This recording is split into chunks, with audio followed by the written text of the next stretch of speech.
반갑습니다. 우리 주님 부활하셨습니다. 나는 부활의 주님을 믿습니다. 우리 옆 사람과 함께 인사하십시다. 주님 부활하셨습니다.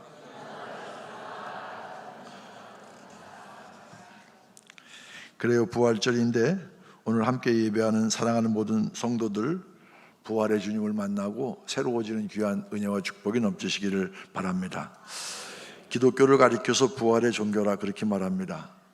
바로 부활은 기독교 신앙의 핵심이기 때문입니다.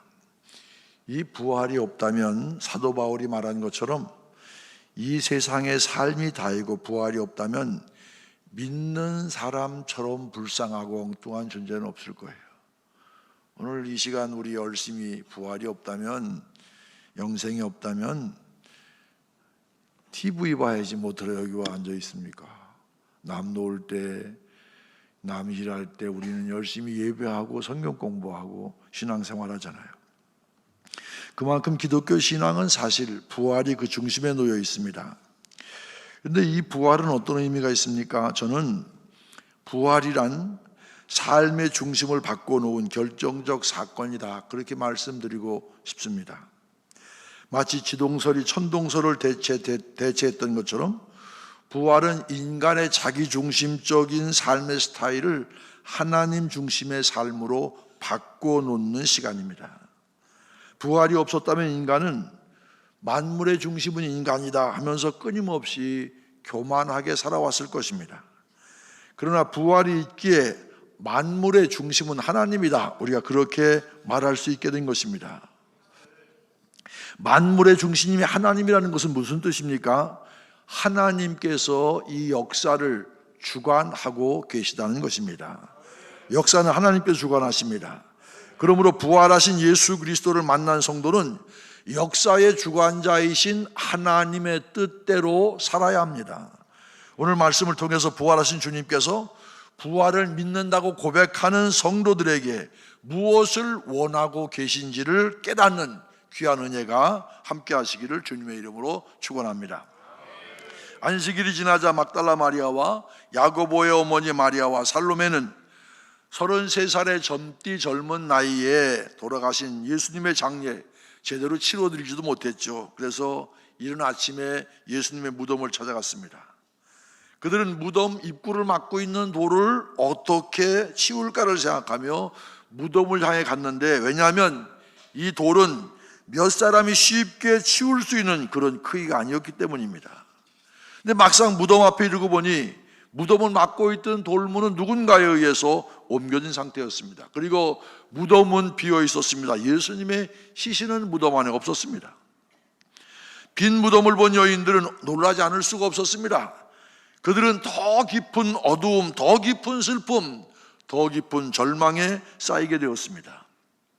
이때 한 사람이 나타나죠. 마리아는 그에게 이렇게 했습니다. 이 무덤에 묻혔던 우리 선생님의 시체를 어디로 옮겼습니까? 온몸에 광채가 나는 이 낯선 사람은 엄숙하게 말합니다. 예수님의 말씀을 전해드립니다. 제자들에게 갈릴리로 오라고 말씀하십니다. 예수님은 무덤에 계시지 않습니다. 그는 다시 살아나셨습니다. 갈릴리로 먼저 갈 것이니 거기서 만나자고 하셨습니다. 놀란 여인들은 정신없이 예루살렘 거리로 달려가서 여기저기 숨어있는 제자들을 찾아내어서 천사의 소식을 전합니다. 예수께서 부활하셨습니다. 그리고 갈릴리로 오라고 말씀하셨습니다. 여기서 한 가지 궁금증이 생깁니다. 부활하신 예수께서 제자들에게 왜 갈릴리로 오라고, 왜 갈릴리 하고 많은 지명 가운데 갈릴리에서 만나자고 하신 것일까 하는 것입니다. 왜 그랬을까요? 이 당시에 정치의 중심지, 문화의 중심지, 종교의 중심지는 분명 예루살렘이었습니다. 그리고 제자들이 현재 머물러 있는 곳도 예루살렘이었습니다. 체포되어 십자가의 사형 선고를 받으신 곳도 예루살렘이었고, 십자가에 못 박히신 갈보리산도 바로 예루살렘 지역에 있었습니다. 한마디로 부활하신 예수께서 많은 사람들에게 자신의 부활을 알리시려면 갈릴리가 아니라 예루살렘이어야 했습니다. 예수님께서 보란듯이 부활의 능력을 보이시려면 갈릴리 시골이 아니라 바로 예루살렘이어야 했습니다. 그런데도 예수님은 제자들로 하여금 갈릴리로 오라고 말씀하십니다. 오늘은 바로 이 부분을 집중적으로 살펴보면서 여러분과 함께 은혜를 나누려고 합니다. 왜 갈릴리로 오라고 하셨을까? 첫째, 갈릴리는 제자들이 예수님과 처음 만난 장소입니다. 대부분의 제자들은 갈릴리에서 처음으로 예수님을 만났습니다. 시몬 베드로와 그의 형제 안드레가 그랬고, 세베대의 아들 야고보와 그의 형제 요한도 갈릴리 호수에서 고기 잡다가 예수님을 만납니다. 금을 손질하다가 예수님을 만납니다. 처음 제자들이 예수님을 만나 그의 부르심을 받고 따라 나서게 된 그때의 제자들은 정말 순수한 믿음이었습니다. 제자들의 처음 사랑 뜨거웠습니다. 제자들의 처음 신앙 맑고 티가 없었습니다. 마태복음 4장 18절로 22절 보면 나를 따라오너라 내가 너희로 사람 낚는 어부가 되게 하리라 부르시는 장면이 나오는데, 그때 그 부르심에 나를 따라오너라 내가 너희로 사람 낚는 어부가 되게 하겠다, 이 주님의 말씀을 듣고 곧바로 그물을 버려두고 가정을 버려두고 예수님을 따라 나섭니다.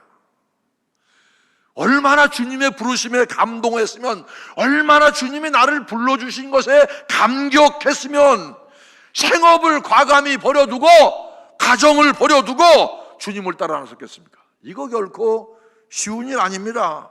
가벼운 일 아닙니다. 이런 감격의 벅찬 결단 속에 3년이나 예수님을 따라다녔습니다. 그 결과 어떻게 되었습니까? 이들의 신앙심이 더 깊어지고 더 두터워지고 더 뜨거워져야 했는데 그랬습니까? 전혀 그렇지가 못했습니다. 시간이 흐르면서 순수한 열정은 무뎌져 갔고 습관적이고도 세속적인 관심만 커져갔습니다.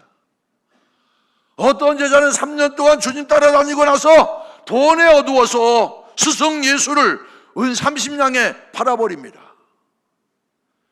어떤 제자는 자기도 주님처럼 붙잡혀서 고통당할까봐 겁이 나서 예수를 도무지 알지 못한다고 힘없는 소녀 앞에서 3번씩이나 부인하는 수치스러운 모습을 보이기도 했습니다.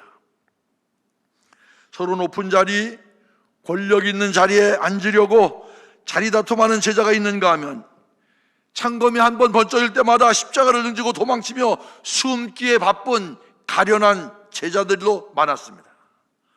3년 동안 수많은 이적과 기사를 경험했으면서도 예수님의 옆구리에 창구멍을 만져보아야, 그곳에 손가락을 넣어보아야 부활을 믿겠노라고 고집하는 제자도 있었어요. 생명의 위협 속에 실망과 회의를 가지고 허둥지둥 그러나 쓸쓸하게 예루살렘을 등지고 엠마오로 향하는 제자들도 있었습니다. 이것이 제자들이 예수님을 3년이나 따라다녔던 모습입니다. 그런 그들에게 예수님께서 갈릴리에서 만나자 그렇게 제안하신 것입니다. 무슨 의도가 있으셨을까요? 예수님을 처음 만났을 때 그 뜨거운 사랑, 그 순진한 사랑, 그 감격에 찼던 주님과 나와 주님과의 관계로 다시 돌아가자는 것입니다. 성도 여러분, 예수님과 처음 만났을 때의 그 사랑, 그 뜨거움이 입으로만 부활을 믿습니다 그럴 것이 아니라 우리 속에 회복되어야 할 줄로 믿습니다. 제자들에게만 아니라 여러분에게도 갈릴리가 있었을 거예요. 예수를 처음 만났을 때 그 뜨거운 사랑, 그 순진한 사랑, 감격적인 사랑, 감격적인 신앙의 불꽃이 일어났던 그 순간 언제인지 우리가 스스로 돌아보고 찾아보아야 할 때입니다. 회복해야 될 때입니다. 교회를 처음 나갔을 때가 아닐 수도 있습니다. 어떤 사람이 이렇게 얘기해요. 나는 사실 교회를 다니긴 다녔는데 아내 성화에 장모님 이 강권에 마지못해 그냥 주일날 갔다 왔다 했어요. 그때 자기는 크리스찬이라기보다는 처치고원, 나는 교회를 다니는 사람에 불과했다. 그런데 인생의 험한 일을 만납니다. 직장에 한순간 날아갑니다. 자기의 모든 것이 닫혔을 때 세상은 자기를 잃어가고 많은 이웃은 자기를 다 멀리 하는데, 그 순간 자기가 바라봤던 것이 바로 주님, 그 고난의 자리에서 만난 주님, 그 주님을 바라보니까 그 주님의 눈길에서 사랑과 의로를 느꼈다. 내 명예가 사라지고 내 권한 힘이 사라지고 내 이웃이 다 사라진 그 순간 주님은 나를 외면하지 않으시고 나를 바라보시고 나를 사랑하시고 나를 잡고 계신 그 주님을 깨닫게 됐을 때, 나는 그 순간 주님 앞에 무릎 꿇고 기도했다. 주님, 내 평생 주님과 더불어 인생을 살겠습니다.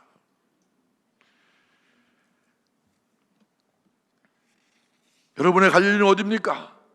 어떤 사람이 이렇게 말합니다. 어느 부흥집회에서 이제껏 추상적인 신앙에서 구체적인 신앙으로 주님이 내 죄를 대신 져주셨다는, 그래서 내가 분명히 구원을 받았다는 확신이 내 가슴 속에 솟구쳐 오를 때 나의 가슴이 밝아졌다, 기쁨이 왔다. 그래서 나는 그 주님을 위해서, 그 주님을 향하여 기도하고 밤새워 기도하고 내가 그 주님을 위해서 무엇인가 해야 되겠다는 결심이 내 마음속에 섰다. 구원받은 감격으로 주님을 위해 살겠노라고 결단했던 그때 그 순간, 바로 그 모습을 회복해야 됩니다. 그 감격의 순간을 회복해야 됩니다. 지금 우리는 어떻게 변해 있습니까? 복잡한 세상 속에서 복잡한 일을 잘 해나가려면 많은 시간이 필요한 것도 사실입니다. 그래서 시간 핑계, 여유 핑계 대면서 신앙의 일에, 주님의 일에 소홀해지기 시작했습니다. 주님의 도우심으로 내가 나된 것을 감사하던 그런 심정이었습니다. 그런데 내 사업이 확장되고 일손이 부족해지니 주님 생각은 멀어지고 온통 머릿속에 일 생각, 사업 생각밖에 없습니다. 세상 즐거움에 빠져가면서 주님의 부르심과 음성이 점점 멀어지는 삶을 혹시 살고 있지는 않습니까? 죽음의 골짜기에서 정말 죽을 수밖에 없는 그런 병마 속에서 나를 건져주신 주님, 그 주님의 은혜의 감격적인 삶의 순간을 내가 경험했음에도 불구하고 때로 어렵고 복잡하고 힘든 일 앞에서 이제는 주의 일을 좀 쉬어야 할 때가 아닌가 하는 신앙의 패배자의 모습으로 변해 있지 않습니까?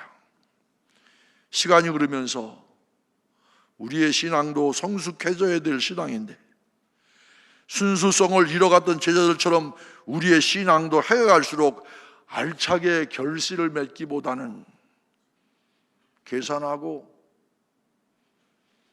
수단만 늘어가고 신앙의 기술만 늘어가는 신앙은 아닌지 스스로 되돌아봐야 됩니다. 성도 여러분, 예수님 처음 만나던 그때로 되돌아가시기 바랍니다. 지금 우리에게 필요한 것은 바로 그것입니다. 부활의 주님은 우리에게 갈릴리로 오라 말씀하십니다.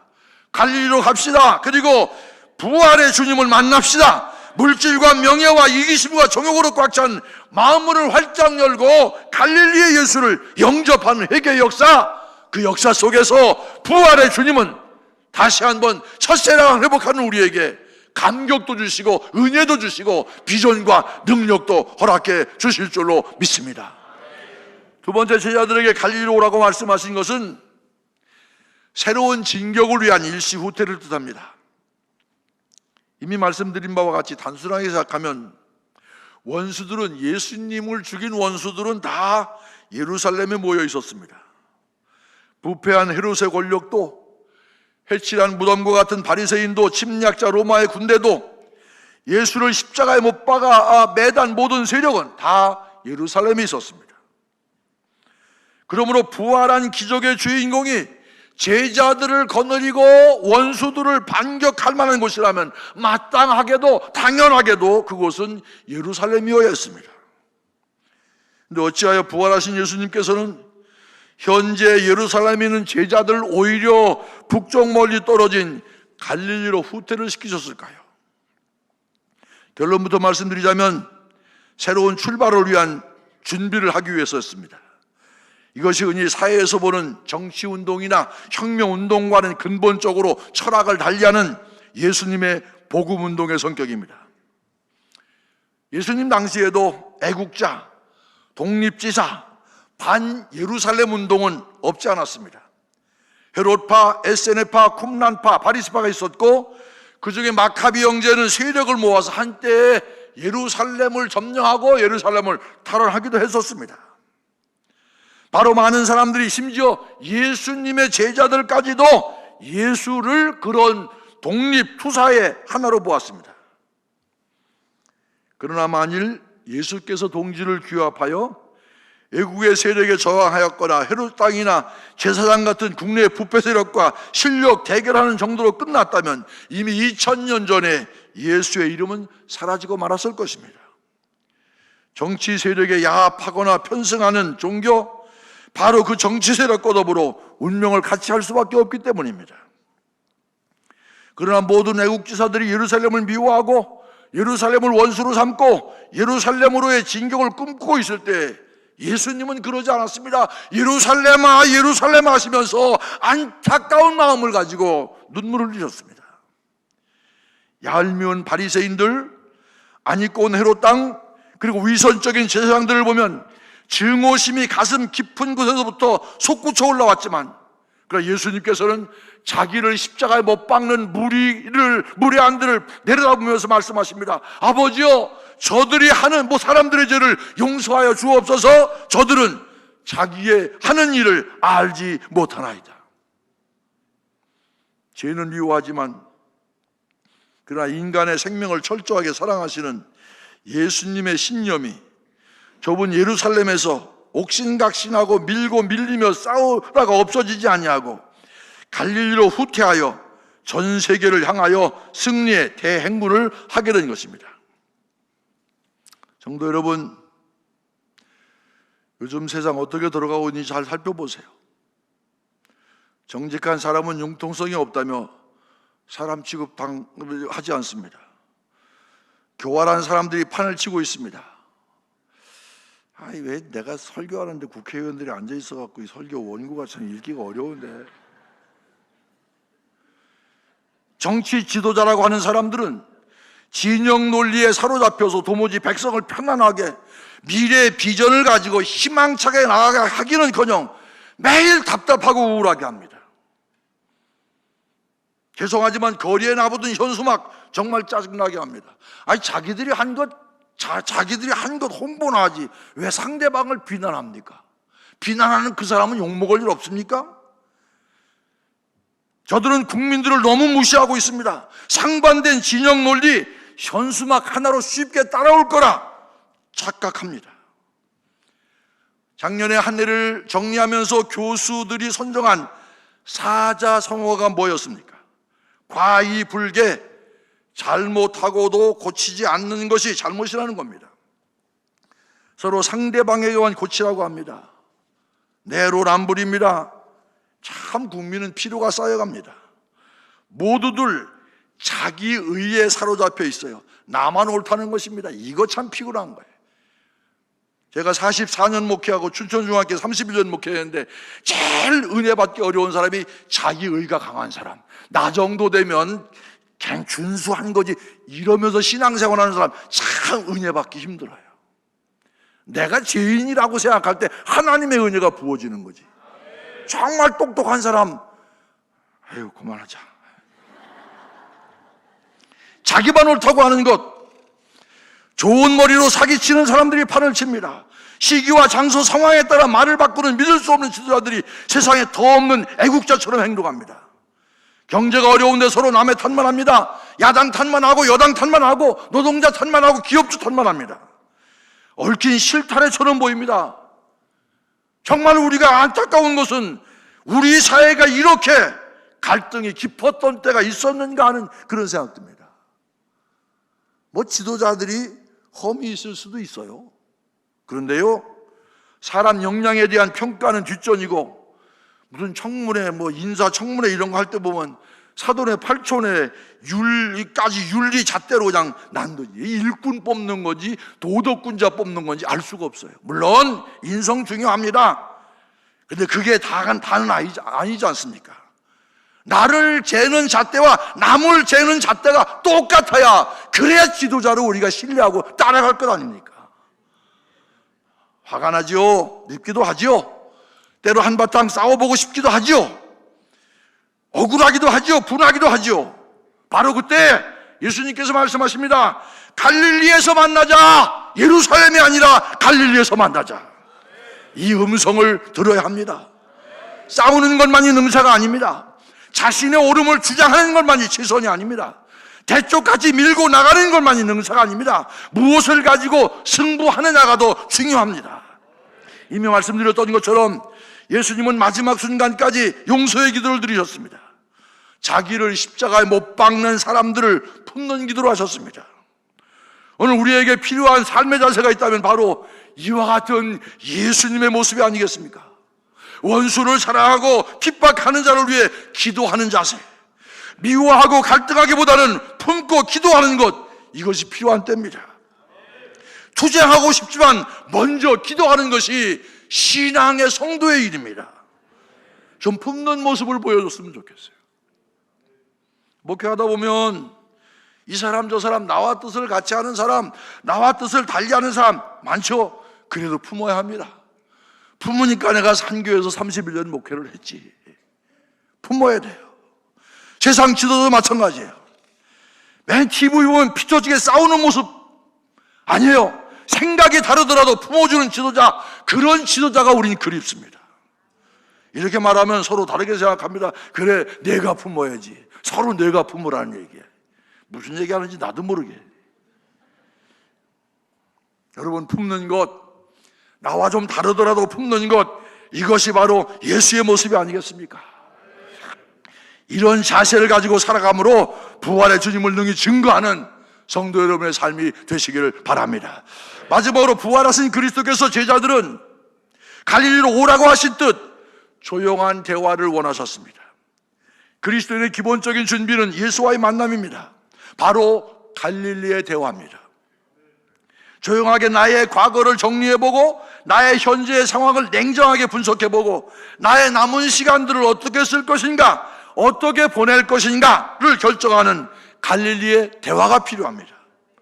부활하신 예수는 갈릴리에서 베드로를 만나 마주 앉습니다. 그들의 대화는 아주 간단한 한 가지 질문, 그 한 가지 질문에 대한 대답뿐이었습니다. 내가 나를 사랑하느냐? Do you love me? 내가 나를 사랑하느냐? 문제가 복잡하고 세상이 요란하고 마음이 뒤숭숭하고 나 혼자 애딴 섬에 앉아있는 것 같고 만사가 귀찮고 짜증나고 앞이 캄캄하고 적막해도 정말 내가 어떤 삶을 산다 해도 결국 나의 문제, 가정의 문제, 교회의 문제, 장래의 문제, 엉망진창인 예루살렘 문제, 이 문제는 어디에 있느냐? 내가 정말 예수를 사랑하느냐? 내가 정말 예수를 사랑하나? 여기에 있는 것입니다. 성도 여러분께 묻습니다. 여러분, 예수를 사랑하십니까? 예수를 사랑하십니까? 점점 소리가 적어져요. 예수를 사랑하십니까? 예수님께서 저와 여러분을 사랑의 눈으로 바라보듯 세상을 예수님의 마음으로 바라보시길 바랍니다. 그러면 문제 해결의 실마리가 보입니다. 세상이 달리 보입니다. 문제에 접근하는 방법이 달라집니다. 성도 여러분, 예수님만을 사랑하시기 바랍니다. 사랑한다는 건 뭡니까? 많이 머릿속에 떠올린다는 것입니다. 예수님만 생각하며 산다는 거예요. 자녀 교육을 할 때도 예수님 생각하며 교육하십니까? 자녀 교육에 있어서도 예수님을 생각하는 성도라면 부모인 내 욕망과 내 원대로 자녀가 되어주기를 바랄 것이 아니라 하나님의 기준으로 주님이 원하시는 그런 자녀로 양육하기를 원할 겁니다. 직장에서 일할 때도 예수님 생각을 하며 일하십니다. 그렇다면 예수님을 위해 하듯 정말 예수님께 하듯 최선을 다해 진실되게 일할 것이고 손해보더라도 거짓하지 않을 것입니다. 사업체 운영할 때 예수님을 생각하며 운영하십니까? 예수님을 생각하며 사업체를 운영하는 사람은 세속적인 이윤 추구에만 급급하지 않고 오히려 다른 사람을 이롭게 하는 것을 즐거워할 것입니다. 섬기고 사랑하는데 행복을 찾을 것입니다. 예수님께서 베드로에게 내가 나를 사랑하느냐 3번이나 물으셨습니다. 요한의 아들 시몬아, 내가 이 사람들보다 나를 더 사랑하느냐? 이 사람 밑에 줄고 나눠 주면 이 것들보다 나를 더 사랑하느냐? 참 귀한 질문이에요. 다른 사람들보다 나를 더 사랑하느냐? 세상의 어떤 명예보다, 어떤 물질보다, 어떤 권력보다, 어떤 부귀보다 나를 더 사랑하느냐? 베드로가 뭐라고 얘기합니까? 내가 주님을 사랑하는 줄 주님께서 아시나이다. 그랬을 때 바로 베드로에게 뭐 따지지 않았어요. 너 왜 나를 3번 부인했느냐? 그런 거 묻지 않았어요. 내 양을 먹이라 사명을 주십니다. 세상 어떤 사람, 어떤 존재, 어떤 것들보다 주님을 더 사랑하는 사람이기 때문에 주님께서 그에게 일을 맡기셨습니다. 부활절을 맞으면서 갈릴리를 기억한다면 사랑의 주님, 베드로를 만나주신 그 주님을 만나서 새롭게 우리의 삶의 지표, 삶의 목표, 우리의 삶의 의미가 무엇인가를 확인하고 새롭게 출발했던 것처럼 그런 만남이 여러분에게도 있으시기를 바랍니다. 우리 역시 갈릴리로 돌아가야 됩니다. 그곳에서 주님은 우리를 만나 주실 줄로 믿습니다. 우리를 회복시켜 주실 줄로 믿습니다. 이 회복을 통해 우리는 하나님께 영광 돌릴 수 있습니다. 회복을 통해 사명을 회복하고 힘나고 힘찬 삶을 살아갈 수 있습니다. 성도 여러분, 주님 부활하셨습니다. 하나님께서 그를 살리셨습니다. 하나님께서 그를 살리셨듯 우리도 부활하게 하실 것입니다. 부활의 소망을 가지고 사십시오. 주님께서 우리를 갈릴리로 부르십니다. 처음 주님과 만났던 그 순간으로 우리를 부르십니다. 첫사랑을 회복해야 할 때입니다. 원수를 대하는 예수님의 방법은 달랐습니다. 예수님은 원수까지도 사랑하시며 그들을 위해 용서의 기도를 드리셨습니다. 이제 예수님은 우리를 헌신의 자리로 부르십니다. 예수님만을 사랑함으로 주님의 뜻을 이루며 사는 성도들이 되시기를 바랍니다. 부활의 주님이 저와 여러분의 삶 가운데 늘 함께 하시기를 주님의 이름으로 축원합니다. 하나님, 오늘 말씀이 필요할 때마다 생각나게 하시고 입으로만 주님의 부활을 고백할 것이 아니라 이 부활의 이날의 주님과의 첫 만남, 주님의 마음, 주님의 사랑, 우리의 사명이 무엇인가를 새롭게 깨닫고 새로운 출발을 할 수 있도록 붙들어 역사하여 주시옵소서. 예수 그리스도의 이름으로 간절히 기도드립니다. 아멘.